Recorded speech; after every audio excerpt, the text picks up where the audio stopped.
দ্বিতীয় নম্বর অংশ হচ্ছে গিয়া, একবার হাফসা রাদিয়াল্লাহু তাআলা আনহা সে আপনার অন্য একজন স্ত্রী মুহাম্মদুর রাসূলুল্লাহ সাল্লাল্লাহু আলাইহি সাল্লাম হাদিস শরীফের বর্ণনা অনুযায়ী আপনার 11টা স্ত্রী পাওয়া যায়, বলি সুবহানাল্লাহ।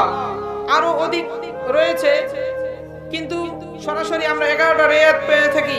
এর ভিতরে মুহাম্মদুর রাসূলুল্লাহ সাল্লাল্লাহু আলাইহি সাল্লাম এর এক স্ত্রী হাফসা রাদিয়াল্লাহু তাআলা আনহু সে অন্য আরেক স্ত্রীর নামে বলতেছিল যে হুজুর আপনার অন্য আরেকটি স্ত্রী একটু হাতের মাধ্যমে যে সে একটু খাটো, সে কি সে একটু খাটো, সরাসরি বলে নাই কিন্তু মুখ দিয়ে যে হুজুর আপনার অন্য এক স্ত্রী খাটো, এটা বলে নাই, হাতের মাধ্যমে বললেন হুজুর আপনার অন্য এক স্ত্রী একটু দেখাই দিল হাতের মাধ্যমে।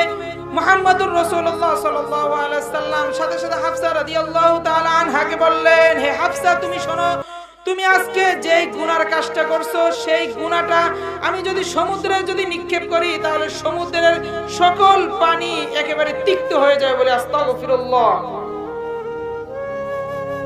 হাফসা রাদিয়াল্লাহু তাআলা আনহু অবাক হয়ে বললেন, হুজুর আমি এমন কি কাজ করলাম? আমি তো কিছুই করি নাই, আমি তো কোনো গুনাহ করি নাই, আমি তো নামাজ ছাড়ি নাই, আমি তো রোজা ছাড়ি নাই, আমি তো যাকাত দেওয়ার ক্ষেত্রে অবহেলা করি নাই, আমি তো অন্যের উপর আপনার অত্যাচার করি নাই, কিছুই করি নাই, আমি কি করলাম? হুজুর সাল্লাল্লাহু আলাইহি সাল্লাম বললেন, তুমি যে হাতের ইশারাটা দিছো না এটাই গীবতের অন্তর্ভুক্ত হয়ে গেছে, বলে আস্তাগফিরুল্লাহ। তাহলে দেখেন গীবতটা কতটা মারাত্মক। গীবত করা যাবে?